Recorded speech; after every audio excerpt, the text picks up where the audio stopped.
Yippee-Ki-Yay, mother. Welcome to the party, pal. Welcome to Yippee-Ki-Yay Round Robin. Hey, everybody. How's it going? I'm Ralph Quartucci. I'm Sean Paul Murphy. I'm Debbie Murphy. I'm Michelle Wojciechowski. I'm Brad Barowie. As always, I'm John Quartucci. And I'm Chris Coker. All right, Chris, new member. Back of the, again? New member, a new mother podcaster. Welcome. We didn't scare you Welcome, off. Chris. No, thanks for All having me. right. Drew was for being off this ahead. week, probably catching up on some shows he's wants to talk about next week. Nice. Before we get into the round robin, which this week is time travel films. Yeah. Very exciting. Another full film. I mean, another full theme. Genre. Genre. Yeah. Just movies out the wazoo. It's amazing. But before we get started, we'll do a little What'd You Watch? Short and sweet, unless you guys want to protest and do as many as you want since Drew's not here. Let's start with Sean and Debbie. Well, we were watching, and this isn't a movie, we were watching Pitch Room. I don't know if you've seen it on the internet. It's this guy he pretends he's a screenwriter, and he pitched studio executives ideas for movies. And basically, he'll like do Tomorrow War or Tenet and pitch the movie, exemplifying everything that's horrible about the movie. Yeah, that's the guy that like the thumbnails got big eyes, right? They do. Yeah. I've seen that, yeah. Oh, Those are funny. Just watching those endlessly. We They're couldn't so stop. hilarious. We'd say just one more. Right. Okay, just one more. It's like candy. It's amazing. Yeah. All right. So I strongly recommend those. I don't think is that the actual name? What's the name of that, guys? I can't. We'll have to put it. It's Screen Rant, I think. Screen Rant, right? We'll put it in the. We can. Name, but I think they're called Pitch Room. Before I forget, please subscribe. John forgets to bring that up, and since I'm talking about John will put in the link. He can put the link to that guy's website. Or Yes, I'd be happy to do that, Ralph. Would you Share do that? and subscribe, share also, and hit the notification button, because sometimes it's the only way you can get these videos, okay? Because of the algorithm. All right, John, what'd you watch? Well, I got to tell you, Ralph, I watched about 15 different things, and I'd like to list them now for you in alphabetical order. No, well, first of all, I want to talk about not something I watched, but something I read. I was on vacation last week, and I was at the beach. What? Yeah, I read. I don't know if you know that. I read Chapel Street, written by our own Sean Paul Murphy. And I have to tell you, I'm not a big ghost story guy. I'm a real action sci-fi. I really enjoyed it. It was a page turner. I think you'll like it. So if you get a chance, read it. Excellent, Sean. I really enjoyed it. Took me 2 days to read it. So I just wanted you to know that. So what I watched, I don't know if you guys know this show on, I think it's on Peacock, called Dr. Death. Heard about it. So Amazing. I didn't watch the dramatization. I watched the documentary on the real guy. Okay. And this guy did 38 operations, and he damaged 33 of his patients. Oh my gosh. One was his best friend that he basically decapitated him. Yeah. And the guy was a quadriplegic after the back operation that he had. This guy was first of all, he was nuts. Yeah. But the fact that the medical society let him continue to do the operations is really the story of it. How did they even let him go that far? It was awful. They're always protecting doctors. He's the first did. doctor that's been put in prison. He's been put in prison for life, by the way. So yeah. God bless the prosecutor that went after him. But when you see the stories of the people that he hurt, I mean, he killed a couple of people actually for routine. Yeah. I mean, there's no such thing as routine back surgery, but what would be considered routine, he was a butcher, and he left pins in, he left tools in. Sponges, it's just horrific. Sponges. Did he do it on purpose, or was he? Well, simply they don't really know. They never tell you, but they think he was a serial killer. That's what they think he was. Either that, he was so amazingly incompetent. Yeah, he didn't know how incompetent he was. I find that hard to believe. I think it was done purposefully. And they said in the doc you saw that he always thought he was this brilliant surgeon until an actual surgeon got up in the trial and described everything he did wrong. Yeah. And that's the first time his lawyers said, oh my God, he finally realized he was a terrible surgeon. Yeah. Oh my gosh. Yeah. Well, that's what I mean. You got to be a sociopath. And he had all these, reviews. Everything was great. Everything. You're the greatest doctor. He was very personable. But he was addicted to drugs and alcohol. I mean, and every time he got fired from a job, he threatened to sue.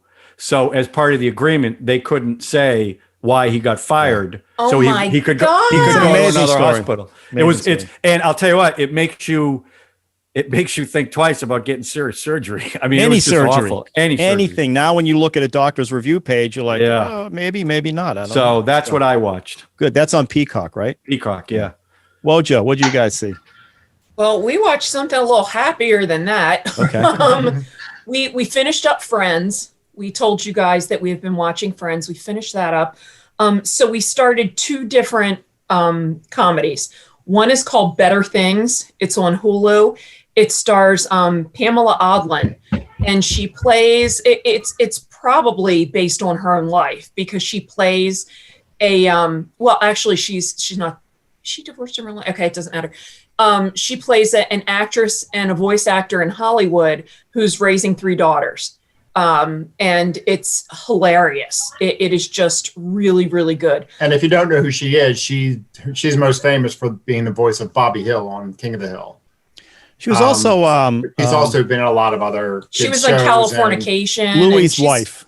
Louis' wife. Louis C.K.'s wife in the series. Well, the he was show a co-creator. It was created by the 2 of them. Oh. Louis C.K. and her. this one that she's on now. And it's Yes. still on. I thought she had. it is I thought still she had a on. bit of a Yes. split with him based on what happened with him. It may have been, but we started at As the far as I beginning. know, It it's started. not canceled though. It started in 2016. So Okay. they've done episodes through 2020, and it says on IMDb that there will be more episodes 2021, a 5th season.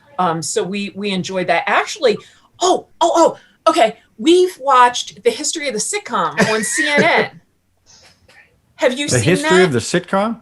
Yeah. Oh my gosh, it's fabulous. It is fabulous. It's a weekly show. Big words like that get me. It's called a series, but So does every episode do a time frame or something? it does a different topic.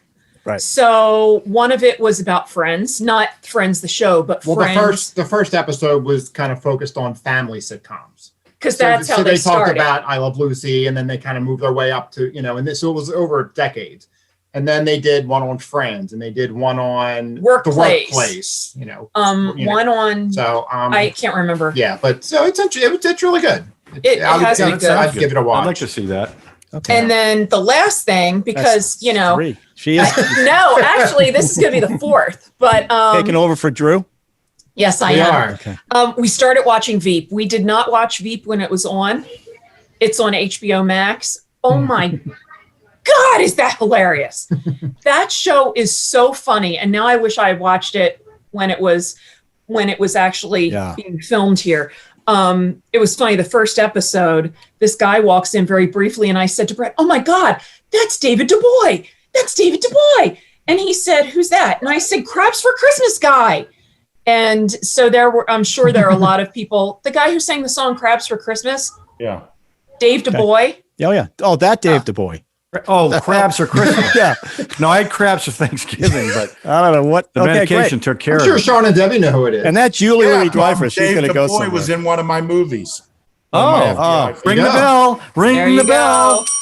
go. All right. But yeah, we've All right. been enjoing that. So Great. What's his name? Du Bois. What's the first? Du Bois. Crabs Dave. for Christmas. Crabs Crabs for for Christmas. Du Bois. He's like Who's a Dave? police He's guy, Du too. Bois. Du Bois. All right, Chris. What do you see? What do you want to tell us about? Yeah, I watched a couple of things, but I'll stick with. I saw this movie from 1986 called Trouble in Mind by Alan Rudolph, starring Chris Christopherson.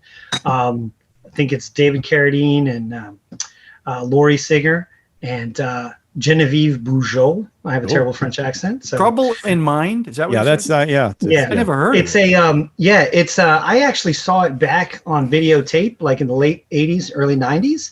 And it didn't make much of an impression on me then, and it didn't get a whole lot better in the decade. Which is funny because Sounds I like actually another Spitfire grill, Debbie. well, it's basically trying to be this neo-noir where Christopherson plays an ex-cop who's been released from prison, and he comes back to Rain City, which was literally shot in Seattle, right? But obviously Alan Rudolph, who's a name I've heard, but it's funny, you look up his IMDb page, he's probably got like 20 director credits, but none of the movies really are that great, or they don't really stand out. He's got a lot of fans. Yeah, I mean, it's funny because I'd heard the name and nothing. Maybe just he doesn't really agree with me or whatever. Anyway, he's trying to do like this neo-futuristic noir, but unfortunately for him, he obviously only had the money to do futuristic hairdos and makeup. But you know, wasn't that what the 80s was all about, Chris? Well, yeah, a little bit, but like they really, he goes for it, and it's shot in Seattle, so they do make use of the Space Needle and the monorail. And if you've ever been to Seattle, you know the monorail goes like 7 blocks, actually a little bit longer than that, but literally has 2 stops. But I have to admit, through some good editing, I mean, they must have shot the reverse angle of every part of this monorail because it makes it look like it goes all over the city. But I have to admit, it was one of those things where I kept watching. And now I will say this, and this is the one thing I, not surprisingly, remember from when I saw it.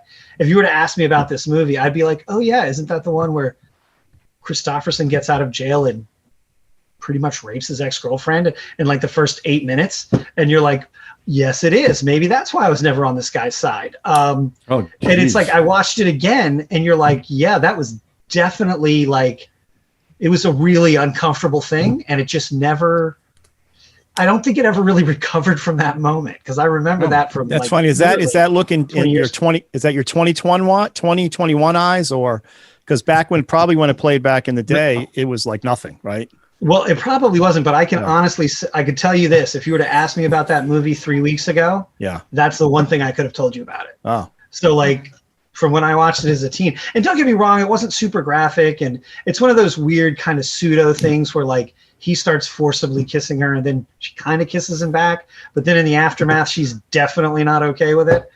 Anyway, that being said, I know that really makes it sound like, well, we already did The Doctor, so, or whatever, the hospital. Exactly. The hospital had that scene. So it can be very cathartic. But all I remember about that film is the cover. Is he like a detective or something? There's something about a hat. Yeah, he's got a fedora on, and he's got like this, and it looks like it's got like the title of the movie is coming like up out of the city, almost like as if they were buildings. It's got this very 40s kind of neo-noir thing. And it's funny because it's got a lot of great actors and a lot of great performances. And it's funny, it does have Laurie Singer in it, who I always feel bad for Laurie Singer because she's every time I see her, I think that they couldn't get Daryl Hannah. That's all that ever goes through my mind. Really? Don't get me wrong, she's beautiful. She's actually not a bad actress. Yeah, she's no Mark Singer though, her brother. The Beastmaster. Beastmaster. Oh, really? That's Related. Yeah. Now that's but anyway, it was one of those films that, despite the fact that it wasn't I didn't really connect with it in any way. I kept watching, and it was like, you know how sometimes you watch a movie and you're like, okay, he's going for something, he's trying something, may not be working, but you can at least give him credit for trying something. And like really I think that he was going for a David Lynch vibe with that film, and we just did like David Lynch. I forget what we did in Movie Strange, Lost Highway, and you know the guy's going for something, but at the end of it, you're like, what was that all about? I don't even know what he was doing there. He couldn't even stretch a narrative together. It's all visual, but I don't know. All I know about that again is the cover. I have this strong remembrance of the cover with Chris on the cover, Chris Christopherson. Yeah. I know I like some Alan Rudolph films. I just can't think of what they are at the top of my head. Yeah. Like I said, if you look at his IMDb page, you're going to go, wow, this guy directed a lot of stuff. He wrote a lot of stuff, but you're going to look at it and you're going to go, at least for me. And the funny thing was, even with this movie, like Roger Ebert, who I agree with most times, obviously not all the time, he really liked it. Yeah. Apparently it's got a very positive following. So maybe I'm just on the outside. Did he like it right away, or did he change his review like he likes to do? He likes to hate movies and then change his review right away, as far as I know, I mean, I didn't look at the date on the link to his review. Yeah, we used to read Roger's reviews on our podcast all the time because we did agree with him a ton. Yeah, he had a good take on stuff, but he was our patron saint. Patron saint. Who's our cinematographer? It's the guy that shot Owen. Owen, what's his last name? Owen writes something. Anyway, he's our cinematographer. All right, I am going to talk about Dr. Death, the series. Roisman, thank you. Owen Roisman. The Dr. Death started out as a podcast that turned into a dramatic series, and then the podcast people created the documentary that John talked about. But the 8-series show is on Peacock as well. It stars Christian Slater, Alec Baldwin as the two doctors who are actually the ones who started talking about this guy and getting this guy in trouble.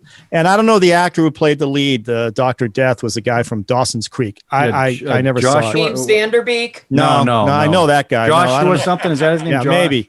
I can tell you right here. Yeah, Joshua Jackson. Yeah, Joshua Jackson. Oh yeah, he was in The Affair. Yeah, with Dominic West. Yeah, and he's from what Marie saw, she said he's great in this movie.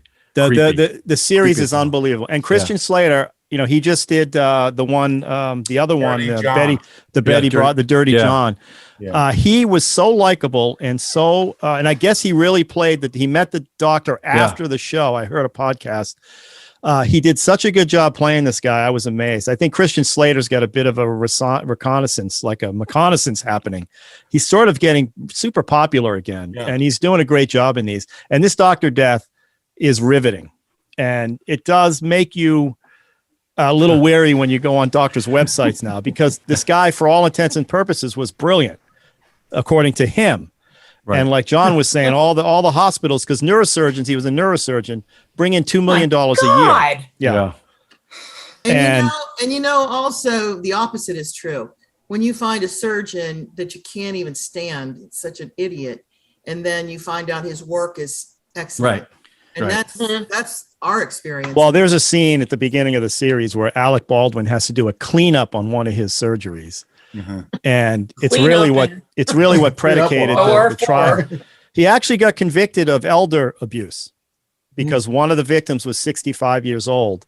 And with elder abuse in Texas, because Texas had this cap on how much money you could make. $250,000 for malpractice settlements. So it was not worth it for lawyers to take the case. Nobody would take these cases.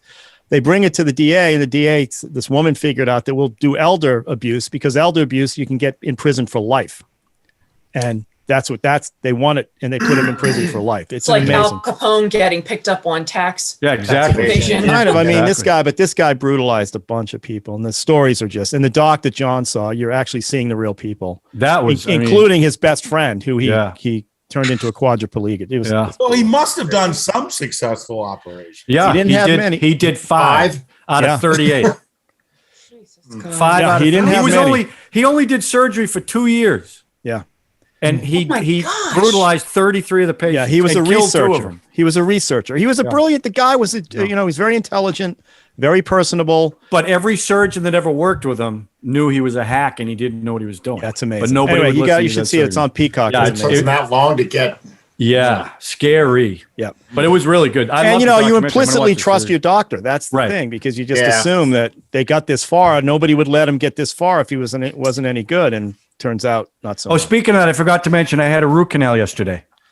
Okay. Yeah, That's 3 days. terrific. I had the worst pain in my life. Couldn't sleep, couldn't eat. Okay. And I got a root canal. Now I feel like $1 million, but my tooth is cracked. Now they got to pull it.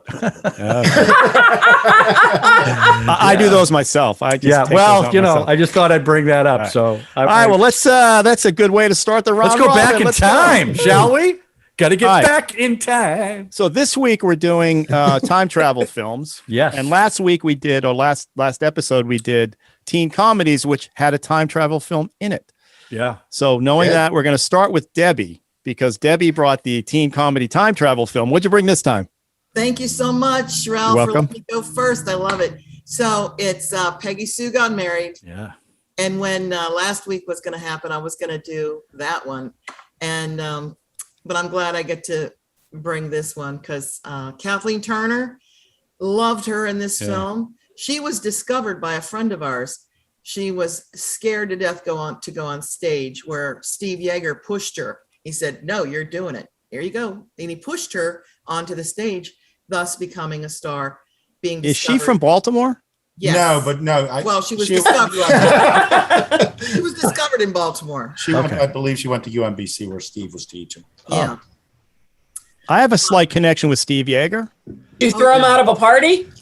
No. He did some work on the Block. Remember On the Block? Yes. About Baltimore's, prostitute district or whatever it's called. Yes. The red light district. Well, we did. A guy I worked with was shooting the doc with him, and they did some coloring work, and I met him over there in DC. So I got a connection with him. But I didn't know that research, Ralph.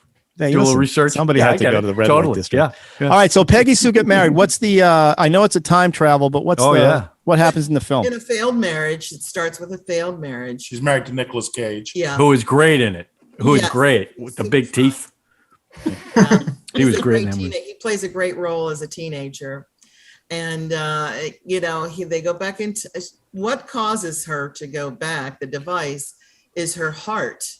So she has like a heart attack almost, or they describe it as a ribbon in her heart. And I was thinking how fanciful that phrase is, because it's the heartstrings. Pulls her back into her past. And, it just starts where she sees her mother and her father, and she's a very wholesome girl. And she also has a scene with her grandparents, which just brings back, feelings of my grandparents are deceased.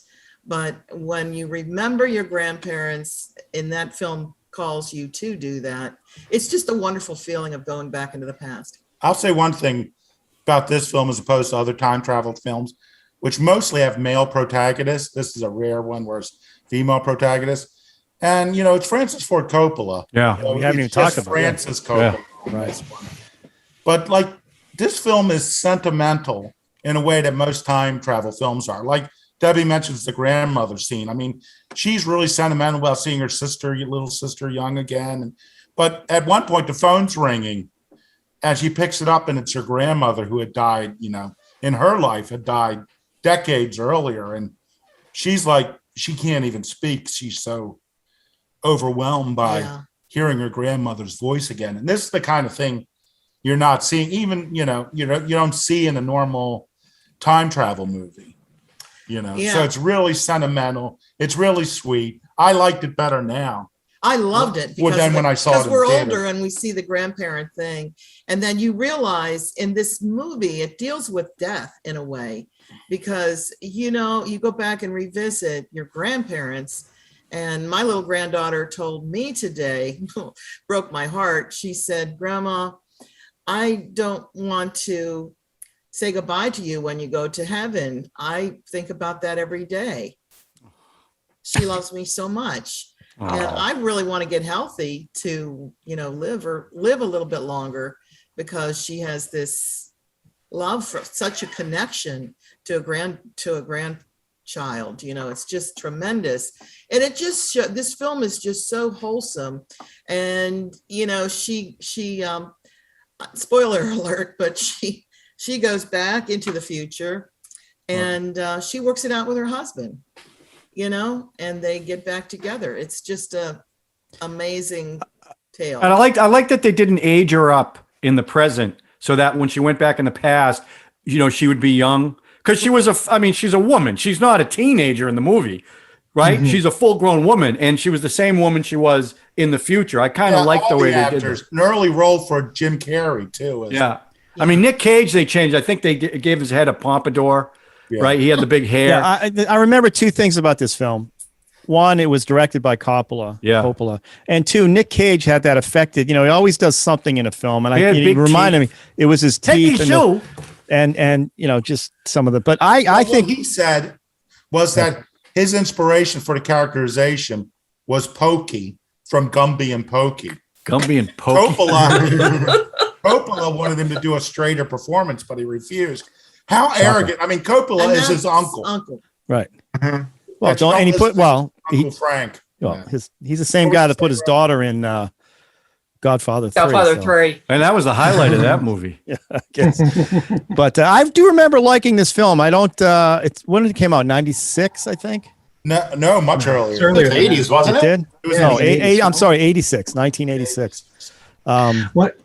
Go ahead. One of the things, if I could jump in there on this, this is I haven't seen this movie in forever, but I remember a lot of things about this film, and it really is what I found interesting, especially when you look at all the other time travel movies I'm sure we'll talk about, is it is very specific to her life. I love the idea of she kind of faints or whatever at the reunion, 20-year reunion, 25-year reunion, something like that, and she kind of like falls back into her memory, into her time, and it's really neat, and and she, I think, yeah, I think it's just a great take on the whole idea of, reliving your past and making different choices. And she kind of ends up sticking with her original choices after all, because, and like you said, she goes back when she kind of reemerges, she goes back and says, you know what, maybe this was the right thing. Maybe this was changing the past wasn't what I really want. I thought it was really great. Was it a near-death experience she was having? Is that, do you think that's, yeah. The doctor, here's the thing. I was wondering while we were watching, because I hadn't seen it in a long time, whether it was a time travel movie or whether she was just dreaming. But when she gets this book at the end from another student who she slept with while she was back in time, and he references that he slept with her because she didn't sleep with him in her real life, but when she goes back in time, she sleeps with him, and he references it in the dedication in the book. So that proves that it happened. She was back and she altered time, but she made the paradox. Paradox. Interesting. We're going to have a lot of paradoxes. Continuum, yeah. I think we're going to talk about a lot of paradoxes. Yeah. Well, that's a good film. Good pick, Deb. And different for Coppola, too. Yeah. Very different for Coppola. Yeah. All right, Sean. Well, I am going, there's so many time travel films. This was a really tough choice for me. But I decided to pick one, because it's probably in my top 3 time travel films. And it's just such a magnificent piece of low-budget filmmaking. I'm picking Scott Carruth's film Primer, which I really honestly think it's probably the best science fiction film of this century. And, best science fiction film? Of this century. Really? Since 2000, not before. Well, that's still, wow. It was shot for a $7,000 budget, shot on Super 16. $7,000? $7,000 budget. And it was shot on Super 16. They generally only did one take of each thing. They just had to use whatever they had. Now, what I love about this film, it's about these 4 nerdy guys who have day jobs, but they're all trying to be entrepreneurs, and they're trying to develop a product they can sell, and they meet. They decide on a product to make, and they try to sell it. It's like motherboards, and they're trying to make a chip, but they're trying to do something that doesn't require it being refrigerated or cold. And as they're doing an experiment, 2 of the guys discover that there's a fungus on this thing that they created, but there's so much of the fungus that it couldn't possibly have been there in that amount of time. Basically, 2 of the guys discovered that they've created a time machine. So they sort of squeeze the other 2 guys out, and then they try to see what they could do with the time machine. And and of course, everything that goes wrong in a time travel movie goes wrong. They gain hubris. They're going back and forth. They're running across themselves. But what's really brilliant about this film is these 2 guys, they don't dumb down anything. In a sense, this film is just as confusing as Tenet, but it's more likable because you actually believe they're talking about science. And they're talking about science at a certain level, and you have, they're just like talking to each other the way people who would understand this stuff would. No efforts made to dumb it down. You may not necessarily understand what they're talking about, but they're speaking to each other with such conviction that you believe that they believe what they're saying, And what I love about this film is, pretty much everyone in my family, all my cousins, we all watched it at different times. Whenever we get to a family gathering, we'd all just start talking about Primer again and trying to explain what the hell happens in the movie, because it's really not entirely clear exactly what happens. Other than the fact, I will say that when the movie starts, the time travel has already begun, even though you think you're seeing them create it, But that's the thing. It's like all of these that wrap each other and come back, and like Tenet, we talked about, obviously Tenet. I tried to like this film because A, it was 16 millimeter, B, it's $7,000, and it's going to be fun to watch. And it's just like, I just couldn't get into the aesthetic of the film because everything is overlapping on everything, and you have to really pay attention. You can't relax in this film at all. You can't drop lid. Cannot be sleepy. Can't do any of that. You miss the whole thing. Yeah. And have you seen it, John? No. Okay. So I never heard of it. Never heard of it. Yeah, I tried to watch it. Maybe I'll try it again, given your I'll recommendation. definitely watch it. I mean, I'll watch is it. this fairly recent? Probably 10 years ago. 2005. 10 years ago. Okay. Maybe Did more than anybody who made it do anything? Like, did it Scott open doors? Carruth did another film called The Color of Something, which I didn't see. To me, I would have retired after that movie because I think it's brilliant. I really think it's a brilliant film. Better than Tenet. Yeah, oh yeah. Oh, Yeah. Tenet was just, And it's like there's really no action in it. And when things start to really happen, you don't know why it's happening. You don't know. That's what I'm who talking is- about. That's you exactly don't what know I'm talking who about. is- Sean, you're describing a pretty crappy movie. Yeah. I got to be So, honest. is our not gonna review lie. of these? Is I our had review? no of- idea what was going on. It was brilliant. Are we going to review all these films with? Is it better than Tenet? Is that how all these films are going to be? Well, I We base didn't everything see on Tenet, Tenet. so no. okay. We didn't see Tenet because you guys talked it down so No, much. I Well, that jam rea- a fork that, in your eye like- before you see Tenet. Okay. Sean just What? describing it as being confusing is he's 100% right. You're just trying to watch this film going, okay, what is okay? Wait a minute. Okay. There's a lot. I've Our seen patron saint, I should read his review, gave it 3.5 stars. Yeah. He thought it was brilliant too. Well, I'll have to watch it Wow. again. Is it available anywhere streaming, that film? No, it's Yeah. not. I kind of No, think you so. can get a ViewMaster, and there's All right. Chris, what do you got? By the way, Sean, that was actually going to be my pick, but you said it last week, so I was like, oh, I'll go with something else. really. And do you Yeah, like because it? I Do you was a like big fan of Primer? that film too. I really would, when he says it's, let me put it this way. The movie that I chose, I think is fantastic. I chose Ryan Johnson's Looper from 2012, or maybe it was 2011, with Bruce Willis and Joseph Gordon-Levitt and Emily Blunt, and Jeff Daniels. Jeff Daniels is not on the overcard, but he is in it, and he is fantastic. But Primer is actually, as far as like a time travel movie, I think it's a little better than Looper, even though Looper is terrific. Basically, the story of Looper and where it comes into time travel is the basic idea is that in the future, it's set in a near future and then in a very far future, right? It's set in like 2040 something, and then also in 2070 something. And the idea is that in the future, time travel hasn't been created yet in 2040 something, but in 2070 something, it has been. And the idea is that the way that it's been designed or the way that it's been created, it was instantly outlawed. Government said nobody can use it because it is just, it's bad news. It's bad news for everybody. So the only people that use it are criminals. And Nice. what they do is, and it's kind of interesting because in the future, detective technology, forensic technology has gotten to a point where it is almost impossible to kill somebody without getting caught. So what they do is they take these people and they shoot them back 30 years, kill them in the past, and they just disappear. So Joseph Gordon-Levitt is basically a looper, right? And he is an assassin, and he is told to be at a certain time and a certain place. And all of a sudden, snap, somebody shows up and he just blasts them. And they've got a cover on their head, and he tears open their sweatshirt or whatever they're wearing, and there's silver bars in there. And so he makes money. Obviously, in the future, the economy's all messed up and all sorts of stuff.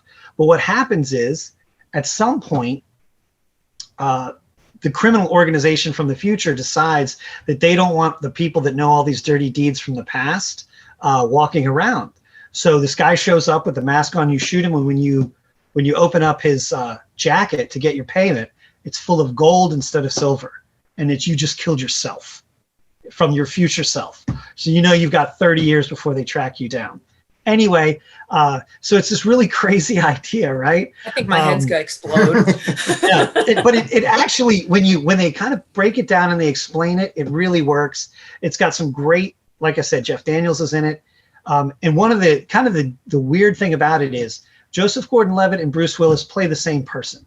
Right. They play the same guy 30 years apart. And they actually did a great job using Gordon-Levitt's makeup on Gordon-Levitt to make him look like Bruce Willis. And Wow. he watched a And lot they of Bruce talk to Willis each other. stuff. They have scenes together, right? Yeah.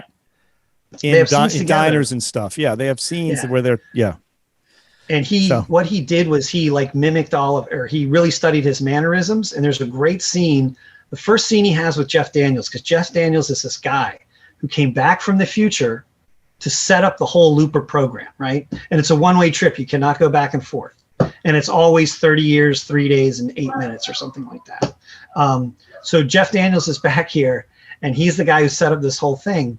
And there's this great scene where they're talking across this table at each other. And when you look at Joseph Gordon-Levitt and the way he's kind of got these little tics, if you think about Bruce Willis, you're like, wow, he's really doing a great job. But what's really amazing is, so then the funny thing is Emily Blunt doesn't even show up till the second half of the film. And it basically just kind of goes through this world of these guys. And, you know, what happens is you get these little bits of information, like one of his friends, a looper, let himself go. You know, the guy shows up and he was humming a tune, and he was like, I knew it was me and I couldn't do it. And so then all this terrible stuff happens to this guy, and all this time travel-y things happen. And, but yeah, I totally recommend it. It's really good. I don't want to give too much of it away. However, there is a fantastic sequence in there where Bruce Willis shows up. He's time traveled back, and Joseph Gordon-Levitt kills him. You know, he pulls off the mask. He sees that it's himself. And then there's like a 4 to 5 minute segment of him going through the next 30 years until he gets to that point where he would go back. And it's just one of the best edited. It's so tight. It's so great. I can't say enough about it. I'm a huge Rian Johnson fan. Yeah, he went on to do what? The Star Wars, right? Is he Knives Out? Knives Out too. Yeah. He did Knives Out. He did the middle Star Wars, The Last Jedi, which in my opinion is the only good one of the new 3 ones. The other 2 are not. I don't think he's well regarded. John just lost his mind. But Rian Johnson, he's not well regarded in the Star Wars canon. John, we can't hear you. He killed the franchise. That's what I was going to say. I don't think he's well regarded for the Star Wars people. And all 3 movies sucked. Well, here's my thing. Yeah. I don't want to get off on a Star Wars rant here, but they never should have. You'll lose. Okay. I'm just saying they never should have let him do a middle sequence. If you were going to have Abrams do it, have him do all 3. Yeah. So it at least makes sense. Yeah. Because, anyway, I don't want to get off on it. But no, we'll do another one on that. About, the visions were awful in those 3 movies. So, but again, Looper's Joseph Gordon-Levitt was great in that movie. I thought he was great. Yeah, in that but movie. it's all the paradox. You know, thing about these time travel films is, you know, paradoxes can't be. You know, things happen. If you do this, that's going to happen. But then the butterfly effect. Then it doesn't really matter. They just figure it out. Like, I mean, you're not supposed to space-time continuum. Right. You're not supposed to see yourself yet. You know, Bruce Willis and him. You can't occupy the same space. That's Time Cop. I was about to say that's Time Cop. Someone must have brought Time Cop, right? That's a classic. All theoretical. But Sean would not let us watch Looper. Why would really? He let you watch Primer, but not Looper? Why? Because he had already developed a movie somewhat like this Looper. Oh, so you got a lawsuit pending? I don't want no idea. Same idea, same thing. Right Looper, 12 Monkeys. Did you come up with that one too? No. Oh, that was already made from another film. Okay, right.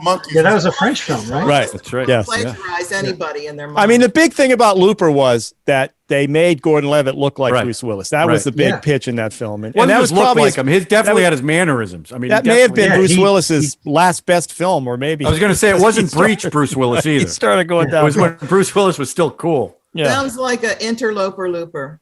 Interloper Looper, good one. But I would recommend Looper. It's pretty good. Sorry, Sean. I'm sorry they ripped you off. We can go back. There's one. I don't think anyone's. I wanted to prevent myself from ripping them off. Yeah. I'm gonna bring up. I just want to drop this as an aside because I doubt anybody brought this film. But there's one with Ethan Hawke. Has anyone seen that movie? That time travel film he did. Hang on. Go talk amongst yourselves. I'll find it. But it's the same idea. Those Star Wars movies. That last one just angered me so much. The best Star Wars thing since the original movies is The Mandalorian. Yeah. Yeah. Well, and the animated stuff. Like, the animated stuff is fantastic. Yeah. But those 3 movies they're introducing stuff that they had 8 films to set up and chose not to. You know, it's like the 3rd movie was based on all the bitching that everyone did, and they tried to please everybody, and they totally screwed it up. It was awful. How do you awful. really feel, John? Oh my God. It just drives me crazy. I'm such a I didn't mind the one that wasn't the prequel one. What's that one with the woman who played the lead? The one with you're talking about with when the Darth Vader was a kid? No. The one about when they get the plans for the Death Star. The original. Rogue One. Oh, that was a Rogue One. Rogue One. was good. That was good. I like That that. was good. I like good Rogue One. Yeah, but All right. Solo actually was like- terrible. The Ethan Hawke I movie, actually you guys. liked Solo. Thought I was good. Anyway, all right. There's a It was all movie right. called Predestination that Ethan Hawke was in. Never heard of it. And it also stars a woman. You ever see Billions, the series on Showtime or whatever? Well, the woman who plays the daughter, not in Billions, I'm sorry, the one on HBO. Predestination is one that they just overlap, and it's quite an amazing I saw film. that. It's sort of in a place out in the desert. Is that your movie, Ralph? You're going to pick that one? No, I just want to throw that as an Yeah, let's aside. not. All right. I got 3 I'm going to give. So, Okay. All right, John, what's your movie then? Well, let me just. This was very difficult for me for a number of reasons. First of all, let me just get this. No old time travel films. Let me get this right off my chest. The most perfect time travel movie is the one we talked about last week, Back to the Future. Okay. And I love that movie. I think it's brilliantly written. I think it handles time travel beautifully, but we talked about it. I don't want to talk about that. So I did. These are the movies that I struggle with. Time Cop, which I really like. Terminator. Hot Tub Time Machine, which was hilarious. We talked about Planet of the Apes. Star Trek IV, The Voyage Home. And I was going to go old school with 1960s Time Machine, George Pal. But I decided to go a little bit different. So I went with 1979's Time After Time. I took Michelle. That's what I picked. Michelle, I'll tell you what. I'm just going to say one thing about it. I'll let you take the movie and I'll talk took about my the Time film. Machine. But it's okay. Time After Time. I'm like, oh crap. One of the reasons I really like this movie, first of all, I love Nicholas Meyer to start. But the only thing I'll say about it, I'll let Wojo take the movie. It was one of Malcolm McDowell's first performance where he was a really likable character. And you know why he took it? Yeah, because he just did Caligula. Right. Yeah, I know that. So I'm going to skip that. But I am going to say this for those who don't know. In Back to the Future, in this movie, and another movie called Time Rider, The Adventures of Lyle Swan, they all went back to November 5th. November 5th. A I different noticed that, year, yeah. Really? but November 5th. So I will had talk that in my notes, John. I will talk about the Time Machine. It was 1960, George Pal. It starred Rod Taylor, Alan Young, and Yvette Mimieux. And I love this movie, one, because of the device they used for the time machine, which was repurposed, or it was refurbished for Big Bang Theory. They had the original machine, they redid it. It was beautiful. And Rod Taylor was really good in this. It was one of his first leading roles. And the special effects for the time was really, really good. The time progression where the bricks, the bricks would go around them. I just loved it. And the fact that they had to move the sled outside the Morlock place or he'd be stuck inside. But the thing in my head that still sticks to me today, when I remember it as a kid, was the look of the Morlocks with the red lights like the Jawas. I mean, the Jawas were a takeoff of the Morlocks, just the lit up eyes. And they were pretty scary looking. And you think about all the beautiful people up on the surface and they're all in diapers and having a good time. Then you find out they're fish food. I just love that concept. It was my first, as a kid, it was really my first introduction into time travel, other than Lost in Space, which they did a couple of episodes on that. But this is a movie, and I always say this, when a movie comes on, if it comes on, I'll just sit there and watch it. This is one of those movies. I'm a big fan of it. I'm a big fan of George Pal, who also did Tom Thumb. He did War of the Worlds. I mean, he was really, really good. So I'll go old school, and that's my pick. If you haven't seen it, you should see it. Was that written by H.G. Wells? Yeah, it's written by H.G. Wells. Okay. Yeah.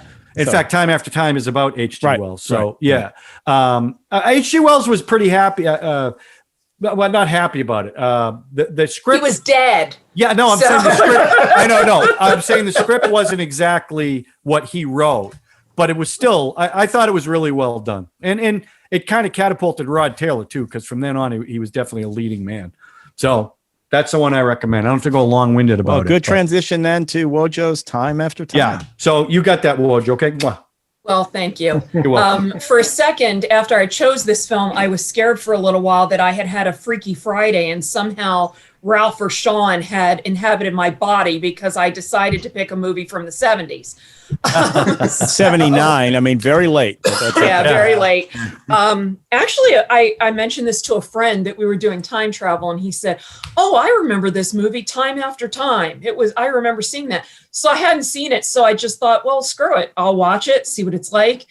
It tells the story. It starts out in the Victorian period. It's the story of H.G. Wells has invented a time machine in his basement. He he has, all his doctor friends and all his upper crust male friends over. And he's telling them, yeah, so I invented this time machine. And a friend of his, Dr. Stevenson, played by David Warner, says, oh, really? He's like, calling his bluff. Well, it turns out that... Meanwhile, Stevenson was late for dinner because he was busy. Because he was busy killing someone. Because, spoiler alert, he was also Jack the Ripper. Nice. So, effectively creepy too. He was effectively. Yes, he was. Yes. So what happens is the cops come to. Okay, back up a minute. You did mention that H.G. Wells is played by Malcolm McDowell. Yeah. He is really good in it. Mary Steenburgen is in this. 26. I have never seen her play at that age. Adorable. So that was and she was playing a 70s kind of free spirit, quirky young woman. Yeah. Yep. Free spirit, worked at a bank that evidently just did transactions of British money because in 1979, evidently there was so much business for people who needed to turn pounds into dollars that there were tons of people in this bank. So what happens is the cops come to H.G. Wells' house because Dr. Stevenson, aka Jack the Ripper, has just killed a woman nearby. So, here come the bobbies, the cops, and Stevenson freaks out because, hello, he's Jack the Ripper. And unbeknownst to them, he goes down to the basement, jumps in the time machine, and now, this is the one part I didn't get. Okay, so they're in Victorian England, and he just changes to November 5th, 1979, and he ends up in California, in San Francisco. After having a whole conversation about how I'm going to end up in the same place when I travel. Exactly. He said that. He said you can't travel to different places. You're going to be into the same place. It's just in a different year. It's Primer. Well, and then all of a sudden, they're in San Francisco. They're in San Francisco. Ended up in a museum.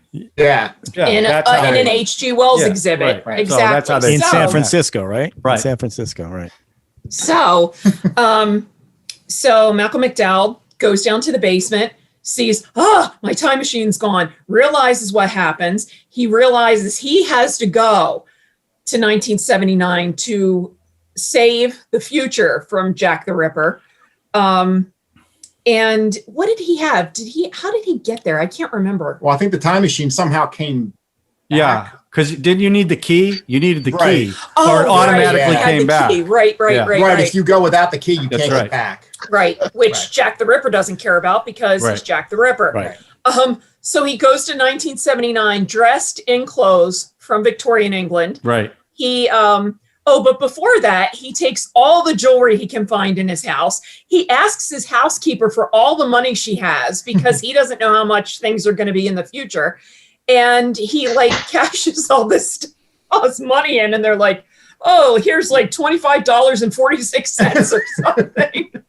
So anyway, it goes on. He meets Mary Steenburgen because he goes to, he decides to try and find where Jack the Ripper could have cashed in his money. So I'm probably telling way too much of the plot. Well, I mean, it's it. So the idea is that H.G. Wells follows Jack the Ripper to 1979 San Francisco, and Roddy McDowell, who had done Caligula, but I think this is not Roddy McDowell. That's in Planet of the Apes. Malcolm McDowell. And he had just Clockwork Orange, so he had this nasty kind of reputation. as a crazy actor, and then he does this, and he was adorable in this. Yeah, film. he was really likable with the little mustache and the hat and the whole thing. I went to McDougal's. It was so good. Well, he was supposed to be. You know that. I know. He said, I went to a Scottish restaurant. She goes, where? This was what was supposed to be. It was supposed to be McDonald's. Right. They wouldn't let him. McDonald's wouldn't let him use it. He goes, I had this really? food yesterday at the Scottish restaurant. Yeah, because they probably said Malcolm McDowell travels through time, and then Well, like, what's amazing? Okay, so Nicholas Meyer directed this one, and he directed the one John mentioned, the Star Trek 4, which is also people landing from the future in San Francisco. Nick Meyer. Leonard Nimoy directed Voyage Home. No, so the one where they ended up in San Francisco. Which one was that? That's 4. That's Nick Meyer didn't write that. I mean, didn't direct that. Are you sure? I'm positive. Nick Meyer, he did Wrath of Khan in the last one. Because he was saying that they used a lot of the same I know. punk I think he rocker wrote it. bus. I think he co-wrote it with Nimoy. Okay. I thought he directed that one as well. He wrote But the anyway, 7% they did kind of a lot of the stereotypical fish out of water things. Sure. Oh, you're wearing, do you dress in these clothes? And of course, he's wearing the same suit for like 72 days. And yeah, but the line in the movie about the times is when Jack the Ripper says, back then I was a murderer, here I'm an amateur. I know. I mean, that was such a statement about the time. It was right. Because they showed the TV and they show he's watching the news and seeing all these people, 5 people were killed today and whatever. There were parts of the movie toward the middle that were a little slow for me, but we talked about maybe it was the time period, maybe it was the way filmmaking, sometimes in different time frames, that's how filmmaking is. Overall, really liked it. Yeah. Really didn't get the whole thing of how they did not explain that after, they just shouldn't have said, well, you'll end up right where you are, but in the future, and then they send them across the world. That was messed up. I did like the ending. Well, he did make some kind of comment because his time was off. It was 8 hours different. He said, "Oh, that makes sense because San Francisco is 8 hours apart from." I did like the ending when Ripper was in the time machine and McDowell pulled that one piece out, whatever it was, right? And Warner kind of looked at him and said, "Go ahead, like kind of do it." Do you know what I mean? So they kind of had that little mutual respect at the end, and then he wiped them out in time. Right. Well, and Mary Steenburgen, the connection with Back to the Future 3, where she's a woman who falls in love with a guy. There's so many. She ends up going back in time with him too. Oh, and she was so cute in this film. I don't think that was her first. Was that her first film? No, it wasn't. No, she did Going South with Jack Nicholson. I think that was before, but. Yeah. But the way she was aggressive with him, and he's like, what's going on? I know. And they ended up getting married. They're not married now, but I loved him in that. He was so likable. Oh, did they get married in real life? The first time they met is in the bank. Yeah. That's the first time she met him as funny. an actor, and then they ended up falling in love and getting married. And they didn't last, which is surprising. That's amazing. I think they'd last. Those But, Hollywood that was my second pick because I thought one I was going to pick was going to be someone else was going to bring. So I always confuse that one with Somewhere in Time. Oh, Christopher Reeve, Jane Seymour. That was kind of creepy because in that he his mind goes back, and then he starves to death or something because he's not eating while he was crazy. Still in the present day. I liked him as Superman. In the past, but his body's in the present. He starves to death. Superman's time travel. He spins the earth around. That's right. Lois up. That's right. Well, it's that easy. Chris doesn't like that. Not good. No, not good. One last thing, and then Brad can tell you all about the movie he picked, which was really good, and we also hadn't seen. We're taking chances, people. We're taking chances. I like that. That's good. That's why you want to subscribe, because we take chances. That's right.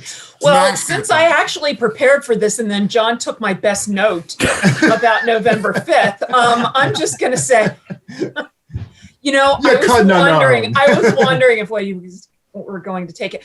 But anyway, to prepare for this role, Malcolm McDowell listened to the voice of H.G. Wells, but it was so high-pitched and with such a strong Cockney accent, he said it was horrible, so he completely decided against it. So, but it was, But John was right. David Warner played a great he was creepy bad guy. He was. He was. Because And the contrast between that and Mary Steenburgen version, I think she was, it's just a great film, just a cute, adorable. And that's 79. So that was, I was senior in high school. And I remember seeing it in the movie theater. It was just wonderful. So good I was pick. in 5th grade. We were in 5th grade. Yeah. Well, Joe, I got to tell you, that is one of your best picks. Bloodsucker. All right, Brad, what do you got? All right, Brad. Oh, Bradley. All right, so I also, like Tenet. she said, I picked another movie we didn't watch. And interestingly enough, Chris, this also featured Emily Blunt. Oh, So it's nice. 2014's Edge of Tomorrow. Oh, That's a great Oh, yes. movie. Yes, yes. So, Great movie. Which was interesting. This was the funny when we were first starting to watch it. We bring it up and it says, "Live, die, repeat," and I'm like, "Wait a minute, is this the right movie?" Because I don't think that. I think that that was like the tagline, but they that's how they market it or marketing it on streaming. So It was it's live, die, repeat, colon. Edge of Tomorrow. Yeah, because Edge of Tomorrow makes no sense as the Yeah. film. Right. It's based on a graphic novel I think it's called Kill and Kill Again. I think that's Or I think it's called. Oh, I was just looking it up. It's called. All you need is kill. All You Need Is Kill. That was That's it. that was Thank you. going to be the original name of the Japanese, movie. right? It was the Yeah, Japanese. manga. I think it's actually Korean, but Okay. don't want to split hairs. No, it's fine. Sorry. Great movie. Yeah, but really enjoyed this movie. Tom Cruise isn't one of my favorite people, but he's a good actor, and he was very great good in in this this. Yeah. And actually very likable. I mean, so Tom Cruise is a colonel. I'm sorry, no, he's a major in the U.S. Army, but of course the world is under attack from aliens. So all of basically the human race is at stake. So the entire world is basically fighting against this. And Tom Cruise comes in and he gets put on a mission. Well, he's He's an a arrogant- PR specialist. Yeah, He's he plays a it- PR right. guy. Yeah. He's Right. not Arrogant even a marketing guy. soldier. Right. He's not even a soldier, and they That's send him the in general's combat. like, He's oh. never been in combat. Right. And of course, he's trying to fight a tooth and nail because he's freaked out and scared to death. He doesn't want to do this, so he has no choice, and they send him. He finally they send him up into this plane, getting ready. They're going to attack. They think what's a sneak attack on the aliens in London. Well, the aliens knew they were coming and ambushed them, and pretty much everybody gets killed, including Tom Cruise.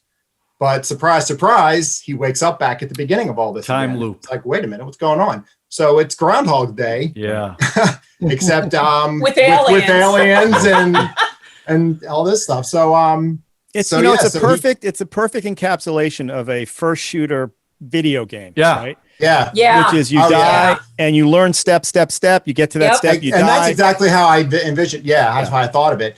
Because he would learn something a little each time, and it was really kind of funny because he'd get killed or the one thing is that he comes across Emily Blunt, who is in combat, and she's known as like this. She's playing a big hero badass. because A mega soldier. she's a real badass who's done all this Because on she her first day, Right. she had the same thing happen to her because it's the reason he was able to travel in time is because when he got killed or before he got killed, he got spewed with blood or DNA from this alien, which Some liquid was able substance from the alien. to shift time, and then it gets into his system, and then he's able to do this. So the more and more he does this, the closer he's getting to it. Then of course the alien is. Well, every time he dies, he must loops figure it back. out. So he comes breaks back, his but the leg. alien, the He breaks closer his leg. gets It's not to that it- bad. And she comes over with Yeah. the gun. I Just know. shoots him in the That- head. she's like, no, it's not that you're bad. too far Boom. away. I'm killing you. Bam. And then he's back again. Because if he bled out and had to get a transfusion, then he would lose this. That's And then right. They couldn't figure out how to get to them. But yeah, it was funny. I'll tell you, the scene in that movie that does it for me is when that they're in the barn with the helicopter, and she starts asking him, "How many times have you done this?" Mhm. And when Yeah. he tells her how much it's been, the look on his face and the realization of how it was like, wow. I mean, so it was really good, and the action's great too.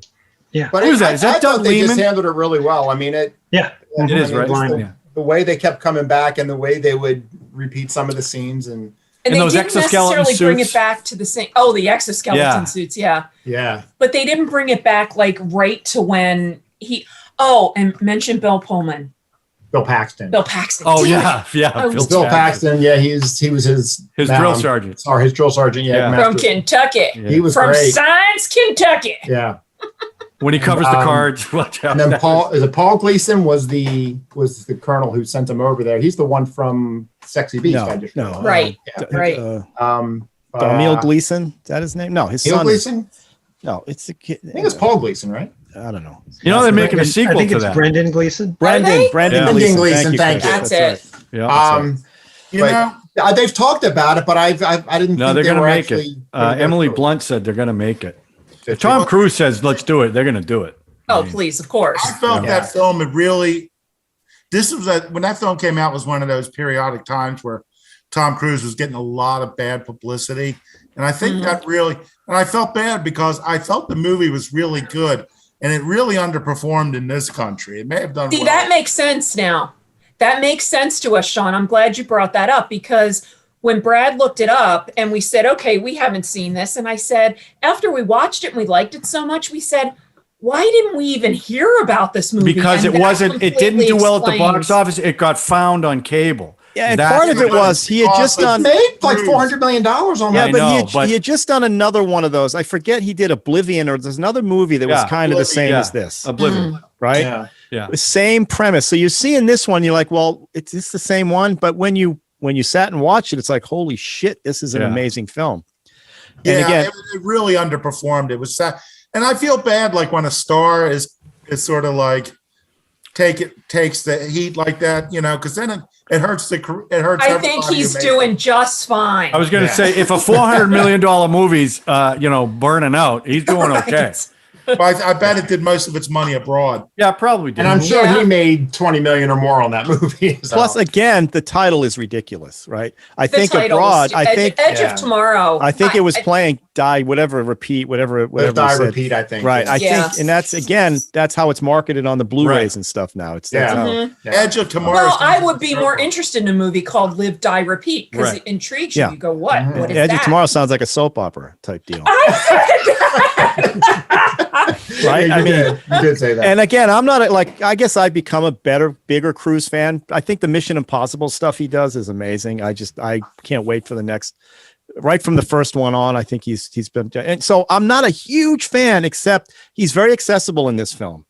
Because yes, he comes off. But the guy does everything. I know. He's not he afraid does all his to do stunts anything. and all that stuff, right? It's his arrogance. I think it might be his nuts stuff he pulls off the screen because he's definitely an actor. He's definitely a movie star. He's a movie star.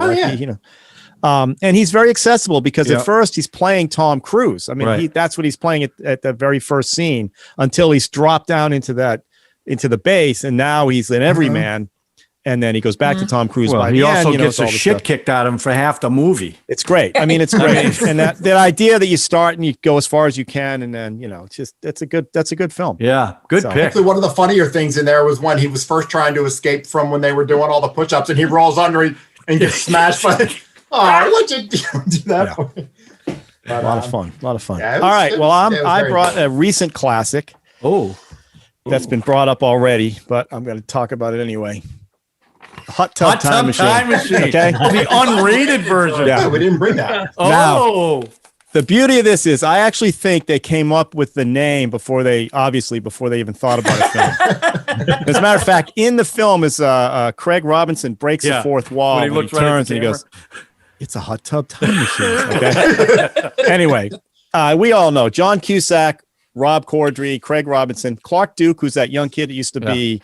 I mean, I've seen him in other stuff, but he's, it's this four guys. Crispin Glover. Wasn't he on The Office? Well, Crispin Glover. There's a running gag with Crispin Glover that's just amazing. Yeah. And Crispin Glover is amazing in this film.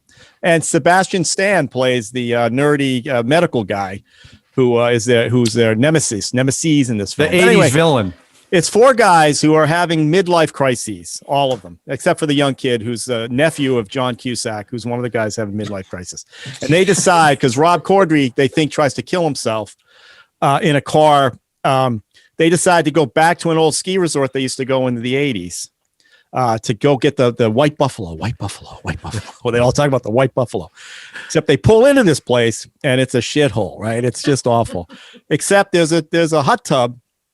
And I think they have this Russian Jolt Cola or some kind of energy drink that short circuits the hot tub, and it turns it into a time machine. And when they go in it, they wake up 20 years later, and it's 1980 at the same resort, and it's 1980 something, right? The leg warmers, the Michael Jackson's still black. There's a joke about, is Michael Jackson black or white? He's black. Oh my God, we're back in time. And it's just, it's that you want to go back to your high school days and try to relive that Cusack's going back to an old girlfriend that he thought he broke up with. And it turns out she broke up with him. Rob Corddry's playing just a complete basket case who got his shit kicked out of him in the 80s. And they all have to repeat the stuff so they could get back home. They have to repeat what happened 20 years ago. And of course, things go crazy. The best scene in the film is Craig Robinson calls his wife when she's 9 years old. Right. He cheated on him. He thinks she's cheating on him in the present. So he calls. This little girl's looking at the phone. He's dropping the. Oh wait, you don't know that. First he's yelling at her, "You cheated on me, you bitch!" And then they cut to the little kid. And then he goes to her house. Right. It's running gags like that. And the best running gag is when marry your daughter. When they meet Christian Glover, he's playing a maitre d'. What do you call those guys? The guys who bring the luggage in for you. The valet. But he's got no arm. He's one arm. His arm's gone. So now they're trying to, and so they go back in time. And his arm is there. So now the whole running gag is, when is this guy going to lose his arm? And he has a bunch of close calls throughout the movie. He's doing ice. He's ice cutting this thing. And they're all like, it's going to happen. Anyway, and it's all about, guys having regrets and it's midlife crises and all this stuff. But it's also about every 80s film that was set at the beach or a ski resort. Yeah. It just hits all the right notes. And the sequel is shit. I think they've even done a third one. Well, was it Robinson? Was Corday in that, or was it? I know Robinson was in. Rob Corddry came back. Ed Helms, I think, was in. Not Ed Helms. Didn't do it. Not Ed Helms. The other guy that was in Step Brothers, who played Will Ferrell's brother. I can't. O'Reilly. John C. Riley. No, Adam. The other guy, Adam. John C. Reilly was a step Adam Scott. Adam Scott. Oh, Adam Scott. And then, of course, Chevy Chase is in this one as well. Isn't he the repairman? He's the repairman, so it's typical Chevy. I mean, he's all right. It's nice seeing him in there, but it's just ridiculously stupid. Well, it's raunchy. It's R-rated, and it's a blast. And it's funny. And it's funny because Rob Corddry is a superstar in this. I saw that for the first time about a month ago. The first time in probably 10 years, I think. And I laughed my ass off when I watched it. It was so funny. Yeah, and it's all, the paradoxes are all there because the guy who plays the young kid, right, he's disappearing throughout the thing. Right. So you're kind of trying to figure what's going on. And then because his dad ends up not having sex and he's got to finish. And the twist middle of it. The twist is that one of these guys. And then he beats him up afterwards. Yeah. You're my father. Right. Oh, and the other guy that's in it is the kid from William Zabka. Zabka, that guy. Billy Zabka. Which is the other great scene in the film where they're watching that football game and they're making all this bets because they know Rob Corddry knows what's going to happen in the football game because he's already seen it. But of course, the time travel stuff screws him up. But he has this huge bet, and one of them, they lose the bet, and he has to go in and. But he ends up inventing Google, not Google, but he called it something else. Lugal. So that was so funny. It's and it's it's just a funny. Yeah, classic. It is fun. Has anyone not seen it?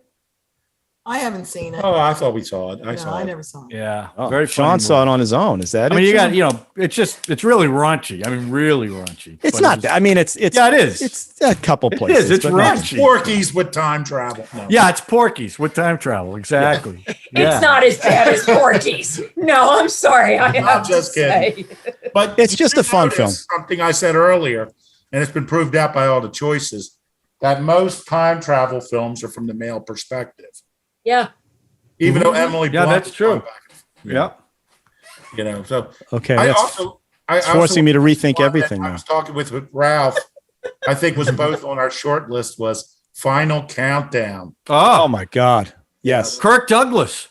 Yes. Yeah. Where they go back to World War II and the Nimitz aircraft carrier Nimitz back day before Pearl Harbor. Again, we do this every time, but there are so many that you mentioned. Take the zeros out.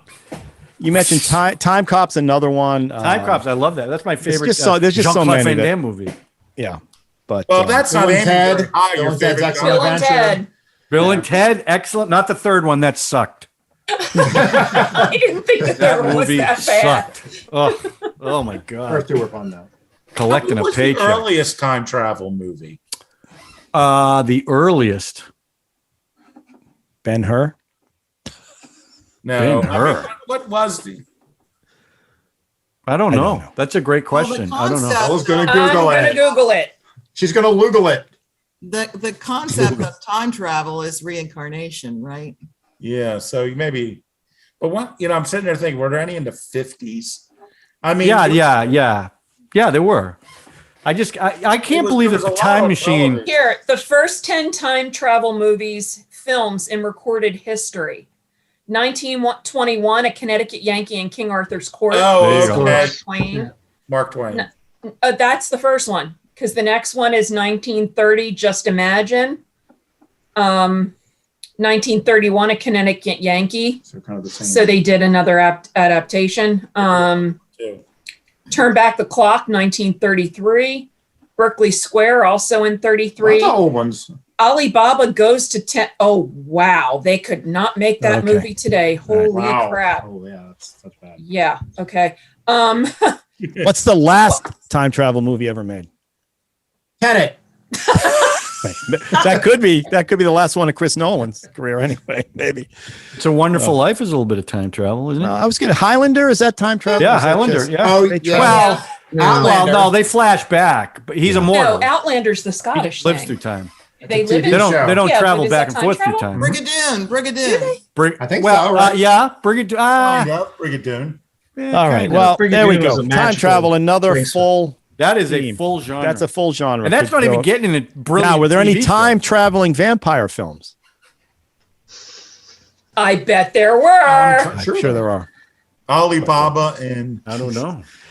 All right. Okay. So next session, next week or 2 weeks, we're not going to spin the wheel. We're going to give our new mother podcaster, Chris. Oh God. I thought we didn't agree on that, Ralph. I thought It we all doesn't. It's talked my about show. it before. It's my show. It's a Doesn't- dictatorship, John. It's You know my that. playpen. Come on. This is not a democracy. Frig the wheel, huh? Let's Not- frig- well, And this you know one what's we're funny gonna- about this? The first one to pick on the wheel was Ralph. Now Ralph's going to let Chris pick. Yeah, and then we'll skip 3 weeks, and then someone else will get. to No, pick. no. Then we won't skip 3 weeks. Then he'll come back and we'll be doing some other kind of thing. Okay, I've decided we're going to spin the wheel, Chris, but I'm then just kidding. everybody I'd has love to to. spin around 3 times and say something. I have in 4 Latin. words for you guys. 4 words. Okay? It's my show, bitches. That's 3. My show, my rules. It's That's my 4. show, bitches. Oh, I didn't hear the it's. 4 words. Okay. My show, my rules. So, Chris, here's how it works. Okay. You pick a film that we all have to watch. And then Okay. we all discuss the film with you. But if we don't like it, it's going to become Well, a running it joke. is a and we will defense talk of the about film. it ad You're nauseum forever. You're defending the That's film. You're defending your choice.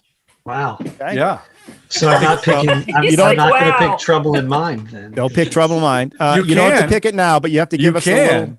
We got I'd 2 like to weeks. see some Alan. We're pretty Rudolph. tough, Chris. That's all you got to know going into it. We're pretty Yeah, tough. Okay, I'm sure I can dig. Okay. So you're just going to have to let me know what streaming services you all have at some point. No, No, it Just- doesn't just- matter. You doesn't just matter. pick the about that. movie. We'll find- We'll Yeah, worry no. about that. We'll figure that out. Don't Yeah, worry So about you that. pick Okay. it. We figure it out. You don't have to give it to us right now because we got a couple. Oh my We'll think about God. it. There's a movie called Vampire Time Travelers. I knew it. I knew it. Did Sean write that? By Sean Paul Murphy. All right. So Chris, you pick a film. Let us know Uh-huh. a few days, Sure. and then we'll watch it, and we will either help you talk about it. And or if destroy it. Chris picking the next film doesn't get you to subscribe, what will? Don't know. What the hell will, people? Right. Chris, just go like this. Just point, because that's where the thing comes up. And everyone Yeah. thinks you're Subscribe. pointing to your crotch. Hit the now, notification. so- Whatever. If this That'd be like this. Sex sells. He Sex failed the sells. hazing. Sells. Sex sells. That's our Patreon. channel. slam. All right, Slam so- that subscribe button. Slam Slam it. it. Slam that subscribe button. We right. want to earn that. So that was a good group of time travel. That was Yeah. we hit all. Well, we hit Everyone, all I kinds think of everyone cylinders. picked good ones. I really do. That was excellent. I'm proud of us that we picked movies we didn't watch. He said, "What if we don't like them?" I said, "Oh well." I don't pick Bill and Ted. No, you picked a great one, Like Walter. that. You picked probably the best pick of everybody. That was a good one. I had Yeah, that. that was literally one of the ones on my list. The original Time Machine. I actually rewatched the original Time Machine. It's on HBO Max right now, and I rewatched it and I was like, okay, I got to make a decision between this and Looper. But It's tough because if I get a choice between old school, I usually go old school. But I really love Time After Time when I saw it. Yeah, it's Well, it's good. funny when we were thinking somebody might pick it, we figured it was going to be either Sean Sean or Ralph. Well, I did pick it. I picked Yeah, it. he did. Yeah. But Ralph picked like 47 Yeah. movies. 'Cause Well, Drew you got to wasn't pick. here. You got to always pick two because No, I had a backup because Yeah. I thought for sure someone was going to do Hot Tub Time Machine. So I had Time After Time as Consider my it. backup. So We did consider Well, it. that's why at the end of the last episode, I said Primer to try to beat people to the punch on that. well, you're the only one that Well, I never even heard of it. Really? so I mean, you that say. sounds like a pretty No, that sucky was going to movie. be my So I don't cho- think that I was would have going to be picked my it. choice. Do you guys Over ever Looper. see Primer? Oh yeah. Over Looper. That would have been my number one choice. Wow. Do you ever see Safety Not Guaranteed? Oh yeah, that's pretty good too. I've never seen it. I've heard good things about it. It's an independent. It's pretty good, and it's got some little time travel in there as well. A lot of fun. It's one with Aubrey Plaza from Yep. Parks and Rec, right? Yep. Oh, I love and, her. And Duplass, Mark Duplass. I think it's Oh Mark. yeah. Excellent.